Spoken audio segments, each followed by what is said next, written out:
Salve, pessoal! Vamos resolver a questão 48 da prova de Química do vestibular da Unesp 2022, segunda fase. Vamos lá? Unesp 2022, Química, questão 48. Uma explicação para a emissão de partículas beta-, elétrons por núcleos instáveis é a conversão de um nêutron do núcleo atômico em um próton e um elétron, segundo o processo representado, em que o próton fica no núcleo e o elétron é emitido. Ocorre com a emissão de partículas beta- a transformação de hidrogênio 3 em hidrogênio 2, B, rádio 226 em radônio 222, C, carbono 13 em carbono 14, D, fósforo 30 em silício 30 e E, cobalto 60 em níquel 60. De acordo com a pergunta, ocorre com a emissão de partículas beta- a transformação de alternativa A, B, C, D e E. Veja, pessoal, essa é uma questão de radioatividade envolvendo desintegração beta. O importante aqui é ter um conhecimento sobre a desintegração beta e saber representar a equação nuclear dessa desintegração na sua forma reduzida. Então, veja que o exercício aborda uma desintegração beta negativa. Agora, veja só, o que é importante você lembrar? Que qualquer que seja a desintegração beta, o núcleo formado no processo de desintegração é sempre um isóbaro do pai. Ou seja, o núcleo formado no processo de desintegração beta tem sempre o mesmo número de massa do pai, daquele que decaiu. Com essa informação, nós eliminamos três alternativas, A alternativa A, B, as alternativas A, B e C já podem ser descartadas. Com relação às alternativas D e E, os filhos são isóbaros dos pais, O silício 30 tem o mesmo número de massa do fósforo 30 e o níquel 60 tem o mesmo número de massa do cobalto 60. Então, como que eu vou saber qual é a alternativa correta? Olha só, na desintegração beta-, o nêutron decai formando um próton e um elétron.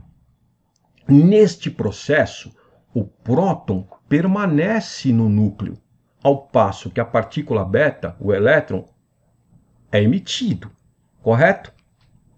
Se o próton permanece dentro do núcleo, veja, o nêutron desapareceu e formou um próton que permanece no núcleo. Quer dizer, a quantidade de núcleons dentro do núcleo é constante. Sumiu um nêutron, mas permanece um próton.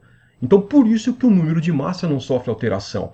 No entanto, como aparece um próton a mais dentro do núcleo, ocorre um acréscimo na quantidade de prótons dentro do núcleo, ou seja, há um aumento no número atômico.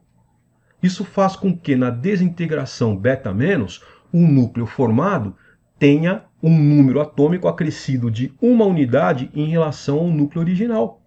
Tá certo? Isso é suficiente para você resolver a questão, com a ajuda da tabela periódica que a prova fornece para você. Então, analisando a alternativa D, veja, o fósforo 30, fósforo tem um número atômico 15, decai para o silício 30, número atômico 14, emitindo uma partícula beta, só que uma beta mais, um pósitron. Mas como é que eu sei isso, pessoal? Escrevendo a equação nuclear reduzida e observando a conservação da quantidade de carga antes e após a desintegração e o número de massa. Veja, antes da desintegração, quantidade de carga, número de prótons no núcleo, era 15.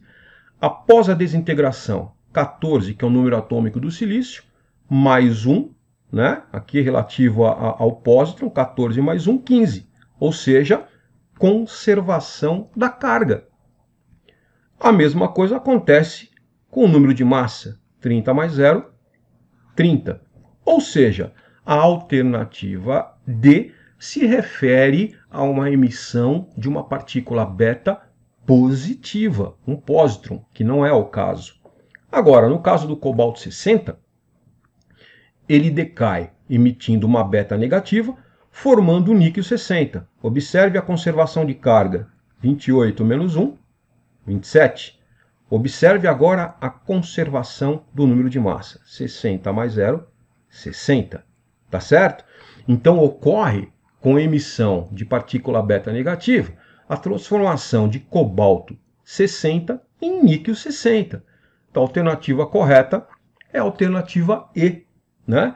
Lembrando que o que é importante nesse exercício? Lembrar que numa desintegração beta, o núcleo formado é um isóbaro do pai, mesmo número de massa. Se a desintegração é beta negativa, o núcleo filho tem o seu número atômico acrescido de uma unidade. Se a desintegração é beta positiva, o núcleo filho tem o seu número atômico reduzido de uma unidade.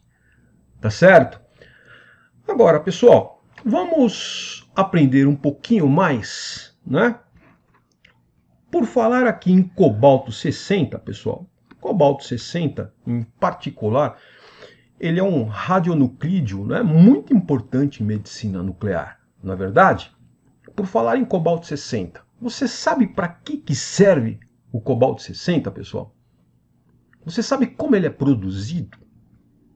Né? Aqui eu tenho um recipiente, né, de chumbo aqui, né, onde eu tenho uma fonte de calibração, uma fonte de cobalto 60. Uma fonte de cobalto 60, uma fonte de calibração, é utilizada na calibração de espectrômetros, detetores de radiação gama, por exemplo, do tipo germânio-lítio, né? Então aqui dentro do recipiente, repara aqui, né, uma blindagem, né, as paredes aqui de chumbo, eu tenho uma fonte de cobalto 60, uma fonte de calibração. Observe, a atividade dessa fonte, olha aqui, ó, na data da calibração, 2/10 de 2015, era de 4,079 kBq. Então, uma das utilizações do cobalto 60, né, é utilizado como fonte de calibração, para ser utilizado para calibrar levantamento da curva de eficiência, por exemplo, de detetores gama. Tá certo? Como que esse cobalto é produzido? Vamos falar um pouquinho, né? Vamos falar um pouquinho. Olha só, o cobalto 60 ele é um isótopo do cobalto, tá certo? Só que ele é um isótopo radioativo. Ele é chamado de radionuclídeo por essa razão, né? O cobalto 60 ele é radioativo, tá certo? Aqui está a representação do cobalto 60, ele tem um número de massa 60, isso significa que ele tem 60 núcleons dentro do núcleo, né? A soma do número de prótons mais o número de nêutrons dentro do núcleo é o número de massa, 60. O número atômico dele é 27, portanto ele tem 27 prótons dentro do núcleo, né? E a quantidade de nêutrons corresponde a 60 menos 27, né? 33 nêutrons. Repare que ele tem mais nêutrons a prótons, né? O que, neste caso, propicia aí o seu decaimento por emissão de elétrons, por emissão beta negativo, né? O cobalto 60, ele é produzido artificialmente em reatores nucleares, principalmente reatores nucleares de pesquisa. Como? Através de uma reação nuclear, chamada de reação de captura de nêutrons térmicos. O cobalto 59, que é encontrado na crosta terrestre, ele absorve nêutrons, oriundos, por exemplo, né, do processo de fissão num reator nuclear, e nesse processo de absorção, a formação do cobalto 60 mais a emissão de radiação gama, né? essa radiação gama aqui não são os gamas de desexcitação, são os gamas produzidos na reação nuclear. Eles são chamados de raios gama de captura de nêutrons térmicos, ou também conhecidos como gama-prontos, tá certo?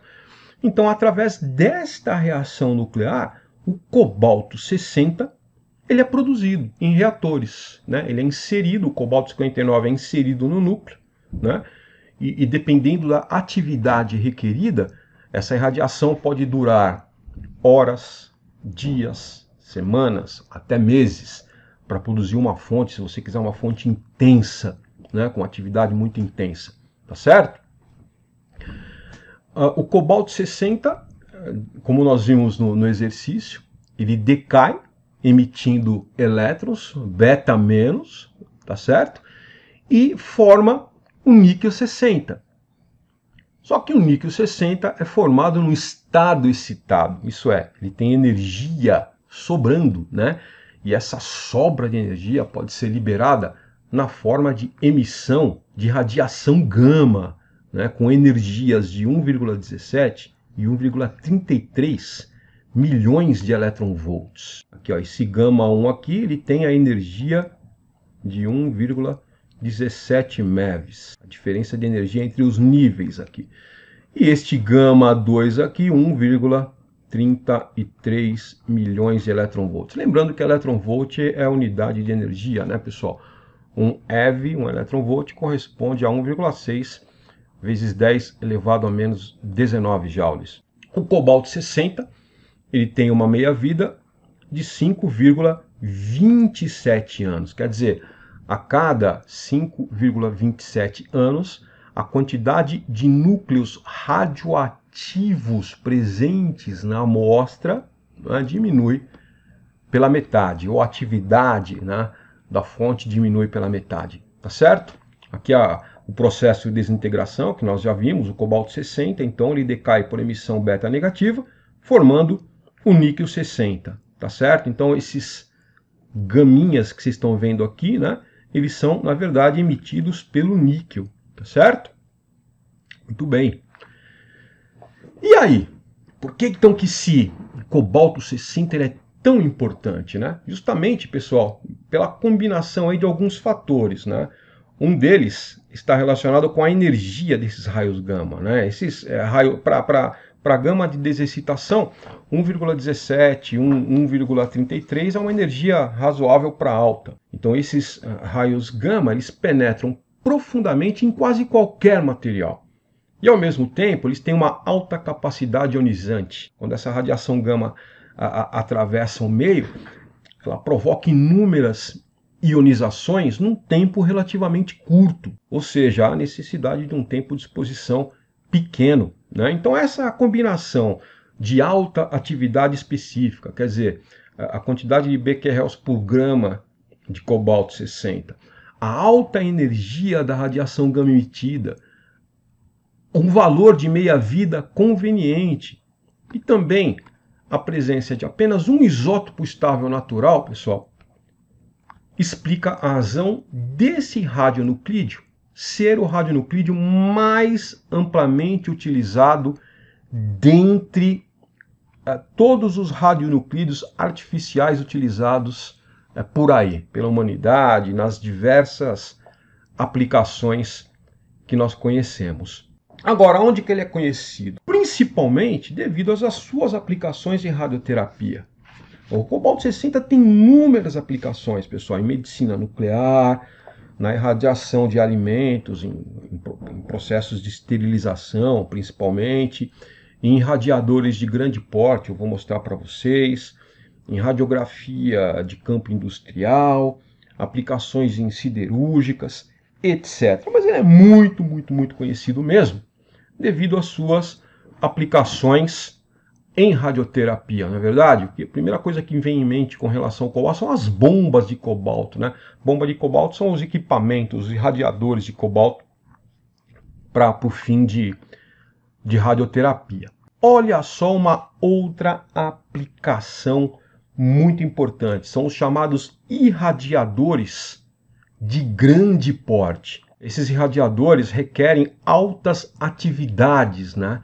E um nuclídeo muito utilizado para esse fim é o cobalto 60. Então, o que são irradiadores de grande porte, pessoal? São instalações, né, que têm fontes de cobalto de alta atividade. Por exemplo, o irradiador de cobalto do IPEM, né, aqui em São Paulo, na cidade universitária, ele tem uma capacidade total aí da ordem de 1 milhão de quiris, pessoal, para você ter uma ideia. E esse radiador ele tem diversas aplicações, tá? E o nome multipropósito, que é uma visão geral, né? Ele é montado dentro de uma estrutura com uma blindagem adequada. Você percebe aqui a espessura das paredes que envolvem esse radiador, né? Normalmente são blindagens de concreto com barita, concreto baritado, chumbo, né? Aqui na parte central nós temos as fontes cobalto 60. Nós chamamos de lápis. Quando eles não estão em uso, as fontes ficam armazenadas dentro de uma piscina. Quando as fontes vão ser utilizadas, essa fonte ela sobe para a posição de radiação. Aqui nós temos os containers, onde as amostras, os alimentos, todos os materiais a serem irradiados são inseridos através de um sistema de esteira rolante. Os containers passam pela fonte e todo o material é irradiado. Então, a dose, o tempo de exposição vai depender de cada irradiação, tá certo? De cada projeto que você tem. Aqui tem uma foto do irradiador multipropósito de cobalto 60 do IPEM. Dá para ver os containers aqui, tá certo? Aqui a parede, a entrada de parede de chumbo, né? E o radiador fica aqui dentro. As fontes de cobalto ficam aqui dentro. Agora, para que serve esse radiador, né? Qual que é a finalidade, pessoal? Então, uma aplicação aí importante, né? Uma das principais aplicações da radiação, por exemplo, na indústria, é o controle microbiológico do material irradiado, reduzindo a quantidade de organismos vivos ou esterilizando completamente, se necessário. O cobalto 60 ele é utilizado no controle microbiológico em função da sua penetração, a energia dele, né? E a ausência de resíduos nos materiais tratados. A penetração da radiação, pessoal, possibilita atingir, por exemplo, o miolo de uma semente sem perfurar a sua casca. Quer dizer, muitas vezes o material pode ser irradiado dentro da própria embalagem. Olha só que legal. Então, um irradiador desse tipo, ele apresenta como uma contribuição assim, importantíssima no desenvolvimento tecnológico, né, do nosso país, né? Pioneiro. E ele tem assim, inúmeras aplicações. Uma das aplicações de um irradiador desse porte, pessoal, é na esterilização de produtos médicos e farmacêuticos, como luvas, seringas, gás e algodão. Como eu falei para vocês, olha só, o material pode ser irradiado dentro da própria embalagem. Esterilização de tecidos biológicos para implantes cirúrgicos, esterilização de materiais utilizados em laboratórios, por exemplo, recipientes de coleta de amostras, etc. Na irradiação de alimentos, nossa, turma, isso tem um papel assim importantíssimo, tá certo? O que é uma irradiação de alimentos? Se o alimento for irradiado, ele vai ficar radioativo? Vai mudar o gosto? Vai mudar a cor? Nada disso. Né? A irradiação de alimentos, pessoal, particularmente frango, mariscos, carne de porco, em combinação com outros métodos convencionais, por exemplo, pode reduzir significativamente a incidência de doenças causadas por micro-organismos. A irradiação de alimentos é um processo físico de tratamento comparável à pasteurização térmica, ao congelamento ou ao enlatamento, por exemplo. Esse processo ele envolve a exposição do alimento, embalado na embalagem ou não, a um dos 3 tipos de energia de radiação ionizante que nós conhecemos: raios gama, raios X ou feixe de elétrons. Aqui eu estou me referindo aos raios gama do cobalto 60. E essa irradiação, pessoal, normalmente ela é feita em salas ou câmaras especiais de processamento, claro, por um tempo pré-estabelecido, né? Isso vai depender do tipo de material, do tipo de alimento que você tem. A fonte mais comum de raios gama utilizado, adivinha quem é? É o cobalto 60. Então o alimento ele é tratado, né? ele é irradiado por raios gama, originados do cobalto 60, que nós acabamos de discutir, em uma instalação conhecida como irradiador, né? Irradiador de grande porte, irradiador multipropósito. Olha só, a energia gama do cobalto 60, então ela penetra no alimento, causando pequenas e inofensivas mudanças moleculares, que também ocorrem no ato de cozinhar, enlatar ou congelar. De fato, a energia ela simplesmente passa através do alimento que está sendo tratado. E, diferentemente dos tratamentos químicos, não deixa resíduos. O alimento não fica radioativo. A radiação é chamada de processo frio, porque a variação de temperatura dos alimentos processados é insignificante. Os produtos que forem radiados podem ser transportados, armazenados ou consumidos imediatamente após o tratamento, pessoal. E a irradiação funciona pela interrupção dos processos orgânicos que levam o alimento ao apodrecimento, né?